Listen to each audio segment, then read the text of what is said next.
Judge, do you remember a man named Keith Young? Yes. Good. For the benefit of my colleagues, let me quickly cover the basics of his case. You sentenced him in 2018.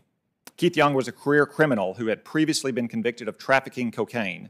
In 2017, he was running a drug business in his house where his children lived and was found with 2 1-kilogram bricks of heroin worth hundreds of thousands of dollars, along with a gun, ammunition, thousands of dollars in cash, and equipment to cut and package heroin for retail sale. The drug lab also confirmed that there was fentanyl in both bricks of heroin. And in one of the 2 bricks, there was actually more fentanyl than there was heroin. While at the D.C. jail awaiting trial, Young bragged about his arrest and about how he was a kingpin. Those are his words, not mine. Kingpin. He was even recorded calling his wife and brother to give them instructions on collecting drug money from people for him. The prosecutors filed a notice of Young's criminal history, which meant he faced a mandatory minimum of 20 years. You did not seem to like that, Judge. In fact, at his sentencing, you said, this is a quote, that you shared his frustration, that you couldn't give him a lighter sentence. I was shocked to see this in the transcript. I was also shocked that you apologized to this drug kingpin for having to follow the law. You literally said that you didn't think 20 years was fair. This is the quote, "And for this, I am sorry, mostly because I believe in second chances." You apologized to this career criminal, a drug kingpin. In his own words, he was not some low-level first-time drug offender who made a bad choice. That was in 2018. But in 2020, you got a second chance. After Young's sentence, Congress passed something called the First Step Act, which reduced sentences for serious drug traffickers with lengthy criminal records. During the pandemic, lots of criminals like Keith Young tried to twist the First Step Act's compassionate release provision, which was intended for terminally ill elderly inmates to get early release and blame it on COVID. You had none of that, and that's good. You rightly said at his resentencing hearing, quote, "COVID-19 is not only present in prisons," and you said that Young's past as a smoker and his claim of various other health issues did not entitle him to early release. If you had stopped there, I would have cited that as a great example of how you follow the law and made a well-reasoned decision. Unfortunately, you didn't stop there.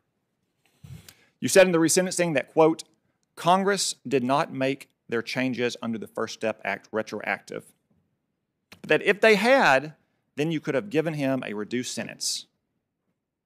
But then you said, no matter what the law says, and this is a quote, Judge, "The court feels as though in this moment, per Mr. Young's compassionate release motion, the court is being called upon to evaluate the length of his sentence under the revised section of the law in the First Step Act, and so it is almost as if I am sentencing him today.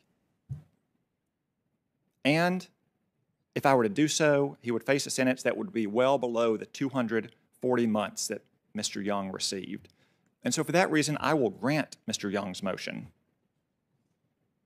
Judge Jackson, before you granted this fentanyl kingpin's motion to reduce his sentence, did you contact any of the victims from his case?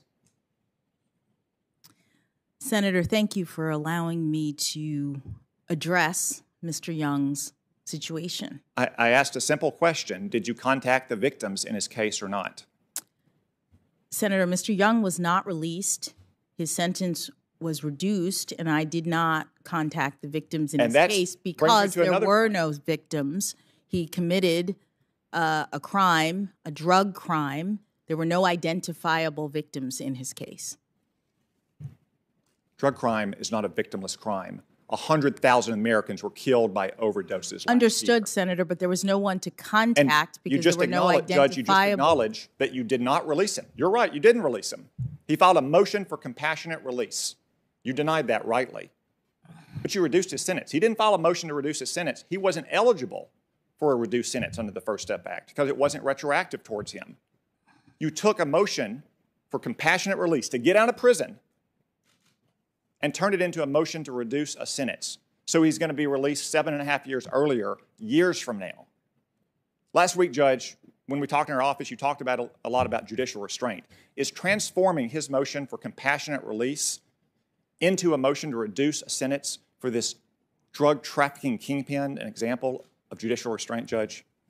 Yes, Senator, it is, and I will explain how. Mr. Young, as you say, was facing originally a sentence of 20 years in prison, which I imposed. I tried Mr. Young, who went to trial, primarily because he was facing such a long penalty. I looked at the evidence in his case. He was absolutely the kingpin that you're talking about. But the way that our laws work, the 20-year sentence that he received for the amount of heroin that he had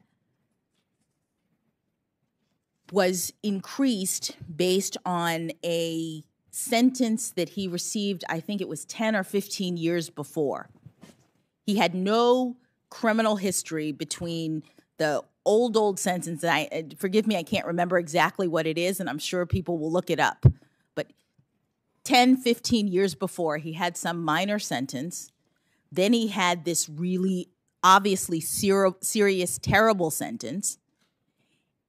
And the government filed what is called an 851, which is an enhancement based on his really, really old prior criminal history. I followed the law, which said that he had to go to jail for 20 years. It would have been more like 10 years if the government hadn't taken into account his very old criminal history. But I said, fine, this is the law. I'm following it. You're going to jail for 20 years. In the interim, COVID happens. We get lots of compassionate release motions, and there's a statute that Congress has enacted which allows defendants to seek compassionate release, to seek reduction of their sentence, not just release, reduction, release, some adjustment to their penalty under the law if there are extraordinary and compelling reasons to do so. That's the quote from the statute, extraordinary and compelling reasons. Doesn't say anything more narrow than that, although you do have to look at the guidelines related to compassionate release, all of which I did related to his motion. And he argued several things. He argued his smoking, his asthma. These were reasons, he said, for compassionate release, and I disagreed. What I did find extraordinary and compelling is the fact that between the 20-year sentence that I gave him originally and the compassionate release motion that he filed, Congress changed the law.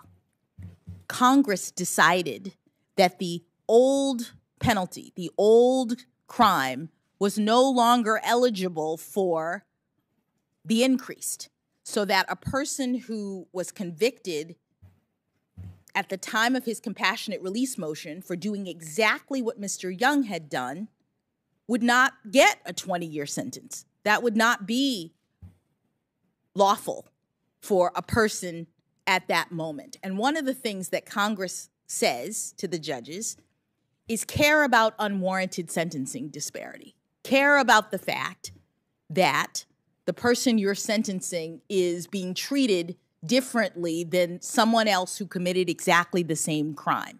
And I understand it wasn't retroactive in the sense that everybody, absent a compassionate release motion, wouldn't have been eligible for resentencing. But here I have a defendant before me and all of the factors that Congress has asked me to take into account, and a compelling argument that there were extraordinary and compelling circumstances, that is, a change in the law, that would create unwarranted sentencing disparity if I didn't take account of it. And so what I determined under those circumstances is that I would resentence Mr. Young to the penalty that Congress had decided was the appropriate penalty for the conduct that he committed as of the time of his motion. Judge, Congress did change the law after his sentencing in the First Step Act. That was a terrible mistake. Congress specifically did not make that change retroactively. And you saw that, and you thought it was extraordinary and compelling.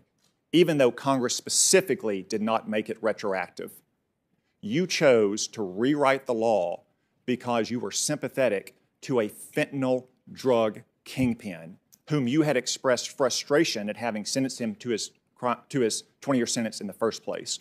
You twisted the law and you rewrote it so you could cut the sentence of a drug kingpin. That's what you did, Judge. Respectfully, Senator, I disagree. Congress provided judges through the compassionate release motion mechanism with the opportunity to review sentences. Congress, prior to the compassionate release mechanism being enacted, a judge who imposed a sentence would have no opportunity to revisit.